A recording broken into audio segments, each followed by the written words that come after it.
Assalamualaikum warahmatullahi wabarakatuh. Sahabat Harmoni, sehat selalu, sehat jasmani dan sehat rohani, yang kita sebut dengan sehat walafiat.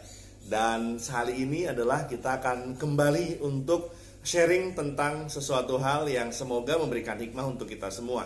Seperti biasa, setelah sholat subuh saya akan bercerita atau saya akan sharingkan sesuatu. Dan kali ini adalah saya akan sharingkan terkait dengan sebuah cerita terkait dengan seorang guru bahasa Arab di sebuah sekolah dasar. Saat itu seorang guru ini adalah guru pengganti, dan guru pengganti dari guru sebelumnya yang harus berhenti dari sekolah tersebut.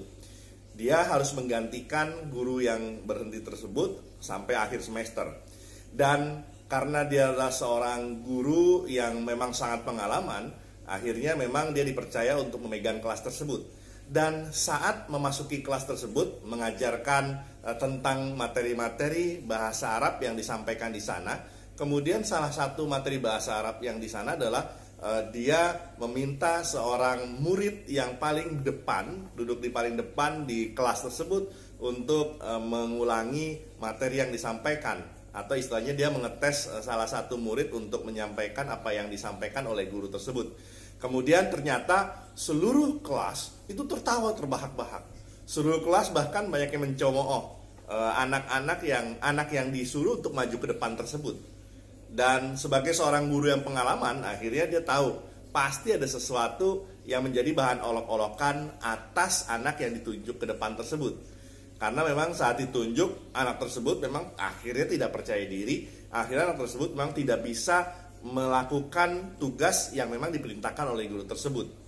Tahulah guru tersebut bahwasannya sang anak adalah anak yang dikenal paling bodoh, anak yang dikenal menjadi seorang yang paling sering dibully oleh murid sekelas yang ada di sekolah tersebut.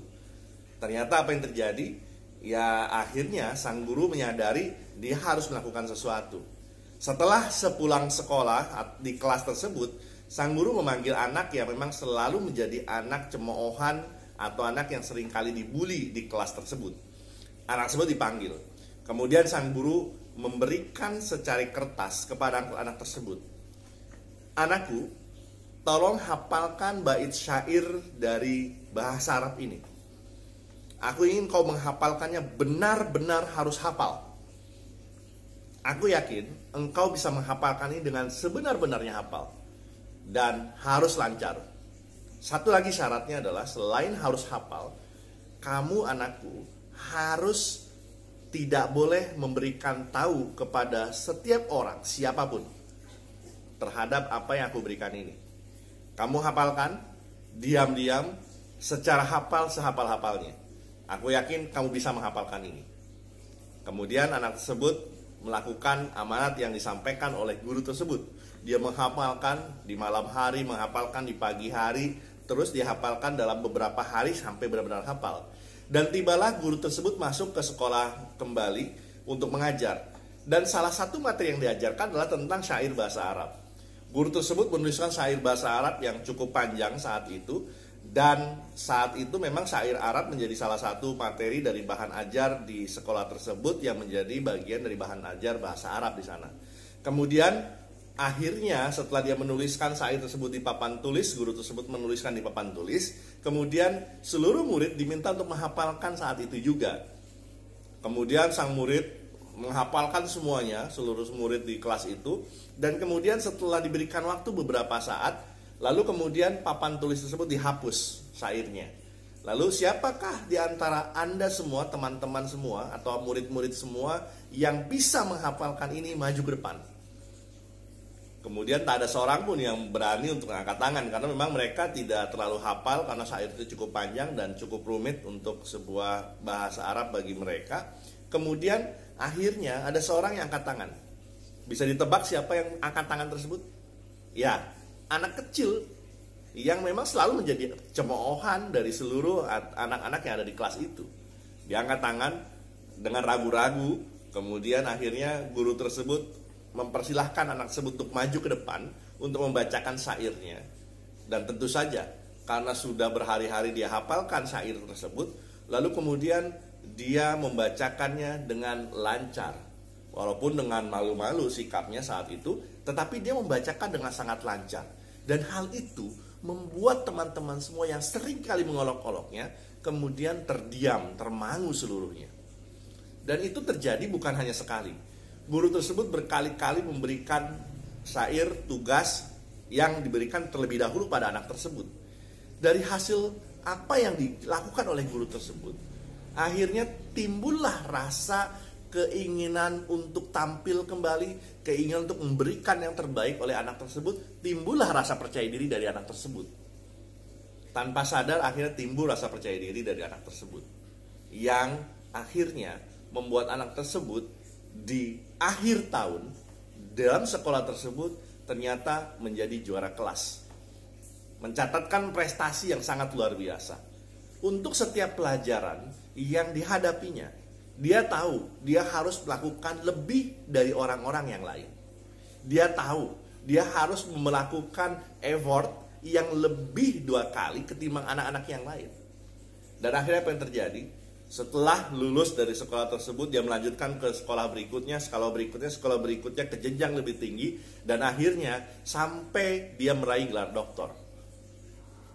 Cerita ini ditulis sendiri oleh yang bersangkutan di sebuah media massa yang ada di Timur Tengah. Dia menceritakan betapa guru dulu yang memberikan inspirasi buat dia, membangkitkan semangatnya, adalah guru yang tidak pernah dia lepaskan dari ingatannya tentang seseorang yang telah membukakan jalan pikirannya. Ketika semua orang bilang dia adalah seorang yang bodoh, dia adalah seorang yang tidak bisa melakukan apa-apa, seluruh kelas mencaci maki, membuli, mencemooh, akhirnya dia bilang, iya mungkin saya memang anak yang bodoh. Tetapi ketika ada seorang guru yang mempercayakan dirinya untuk bisa melakukan apa yang tentunya bisa dia lakukan, akhirnya dia bangkit. Dia telah menjadi seorang yang luar biasa. Kebangkitan seseorang yang dulu menjadi bulian orang, menjadi cemoohan orang, akhirnya bisa membuat dia bangkit. Kalau kita sering kali dengar ada pepatah, di mana ada kemauan, di sana ada jalan. Saya ulangi, di mana ada kemauan, di sana ada jalan. Tetapi ada sebuah hal yang menarik yang bisa kita balik. Ini seringkali saya ucapkan di beberapa kelas training saya. Di mana ada jalan, di sana ada kemauan. Saya ulangi, kalau selama ini kita bilang di mana ada kemauan, di sana ada jalan, maka bisa jadi kita balik. Di mana ada jalan, di sana ada kemauan. Di mana ada jalan, di sana ada kemauan. Apa yang jalan yang dimaksud? Jalan dimaksud adalah salah satu yang membuka jalan kebaikan, membuka jalan pikiran orang. Seringkali orang yang kita anggap gagal, orang yang kita anggap bodoh, orang yang kita anggap tidak bisa melakukan apa-apa, bukan karena dia tidak memiliki kemampuan, bukan dia tidak memiliki kemauan, bukan dia tidak memiliki kemampuan, tetapi bisa jadi belum terbuka jalan pikirannya untuk membangkitkan energi yang terpendam dalam dirinya. Setiap orang punya kemauan, setiap orang punya kemampuan, setiap orang punya potensi. Tapi kemauan, kemampuan, dan potensi itu seringkali tidak terbangkitkan karena belum ada yang membukakan jalan untuk dia. Maka itulah peran seorang guru, maka itulah peran seorang teman, maka itulah peran kita yang berada di sekitar orang-orang tertentu, orang-orang tersebut untuk bisa membangkitkan jalan pikirannya. Minimal ketika kita tidak membukakan jalan kebaikan buat dia, kita tidak memberikan jalan inspirasi buat dia, kita tidak membukakan jalan keburukan untuk dia, tidak menutup jalan keburukan untuk dia. Seringkali cemoohan kita, seringkali kita menghina orang, seringkali kita meremehkan orang, seringkali kita menganggap orang tidak bisa melakukan apa-apa, bahkan mengatakan kamu rasanya tidak cocok, kamu rasanya tidak mampu. Ketika kita bicara hal tersebut pada seseorang, maka ketika dia akan diiyakan oleh orang tersebut, maka orang tersebut akan tidak melakukan apa-apa. Orang tersebut akan merasa apa yang dikatakan oleh orang-orang tersebut benar, sehingga apa yang terjadi? Dia tidak ingin melakukan apa-apa. Tugas kita adalah sebagai seorang manusia untuk saling tausiah bil haq, tausiah bis sabr. Apa itu? Menasehati kepada sesuatu jalan kebenaran dan menasehati untuk melakukan sesuatu dengan penuh kesabaran. Setiap orang punya tanggung jawab itu. Kalau kita ibaratkan setiap orang itu lentera. lentera yang tidak hanya menerangi pada diri kita sendiri, tapi menerangi pada orang lain.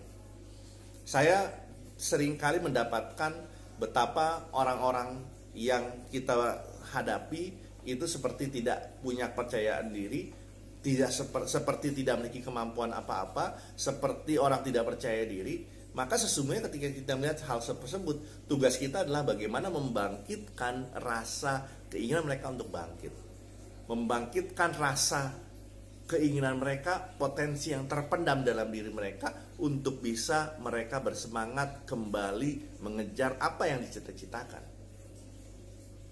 Pada sebuah kelas menulis ketika saya waktu masih mahasiswa saat itu mengajar kelas penulis di sebuah tempat, di sebuah sekolah pesantren satu di daerah terpencil, di daerah yang cukup dalam di daerah Rangkas Bitung. Saat itu saya pernah ditanya oleh seorang murid, kenapa saya harus belajar tulis menulis? Lalu saya bilang, ketika kamu belajar tulis menulis, saya kasih beberapa contoh teman-teman yang sudah berhasil menjadi seorang wartawan, sudah berhasil menjadi seorang penulis, sudah berhasil menjadi seorang guru, sudah berhasil menjadi seorang dosen. Akhirnya anak tersebut terbukakan jalannya. Ya, saya mau menulis. Saya menulis seperti itu. Dan ternyata terjadi. Yang terjadi adalah pada berikutnya, saya yakin anak tersebut akan menemukan jalannya sendiri. Dan terbukti pada suatu saat saya pernah bertemu dengan seseorang, katanya dia pernah mengaku diajarkan tulis-menulis oleh saya, dan saat itu yang terjadi, dia sudah menjadi seorang yang sukses dengan karirnya. Dia sudah menjadi seorang sukses dengan apa yang pernah ingin dia cita-citakan. Jadi seringkali kita merasa apa yang kita lakukan itu tidak bermanfaat.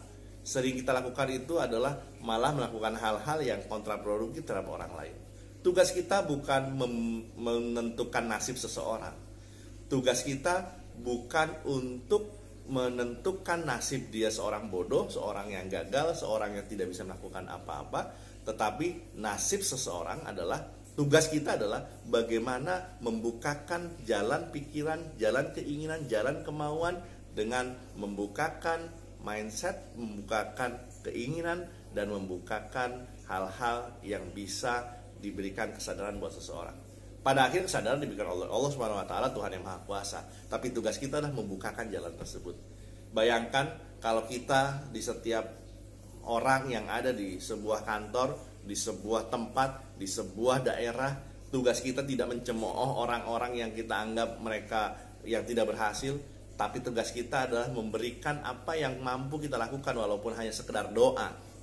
Walaupun mungkin hanya sekedar doa, itu mungkin tidak berefek apa-apa, tetapi minimal tidak membuat orang patah semangat, tidak meremehkan orang. Itu adalah salah satu jalan kita untuk tidak menutup jalan kebaikan, jalan pikiran, jalan semangat buat dia. Jadi bukakan jalan pikiran buat orang, bukakan jalan semangat buat orang, bukakan jalan keinginan buat seseorang, maka orang tersebut akan terbangkitkan kemauannya. Atau minimal, kalau kita tidak ingin membukakan jalan buat seseorang, maka jangan menutup jalan buat seseorang. Pada dasarnya, setiap orang itu ada dua jenis. Ada yang membukakan jalan kebaikan, menutup jalan keburukan. Itu yang pertama. Tapi ada juga orang yang kedua. Yang kedua itu apa? Orang yang kedua itu menutup jalan kebaikan, membuka jalan keburukan. Orang-orang yang mengajak pada keburukan, mereka yang selalu mengajak untuk melakukan hal-hal yang negatif, bahkan mereka yang selalu membuli orang, itu seringkali memang bagian dari orang yang menutup jalan kebaikan, membuka jalan menutup jalan kebaikan, membuka jalan keburukan. Artinya apa? Ketika kita mencaci maki seseorang, ketika kita meremehkan seseorang, ketika kita menganggap seseorang tidak punya potensi apa-apa, maka saat itulah kita membuat dirinya, orang tersebut, menutup kemauan untuk membuka diri, kemudian menutup kemauan dia untuk menggali potensinya. Jadi kalau tidak bisa menyemangati orang, maka jangan menutup jalan semangatnya. Tapi kalau kita mampu, yuk kita bukakan jalan seseorang untuk bisa membangkitkan kemauan dirinya. Demikian, semoga sharing pada subuh hari ini bermanfaat untuk kita semua. Mari bukakan jalan buat seseorang, hidup sekali, hiduplah penuh arti. Assalamualaikum warahmatullahi wabarakatuh.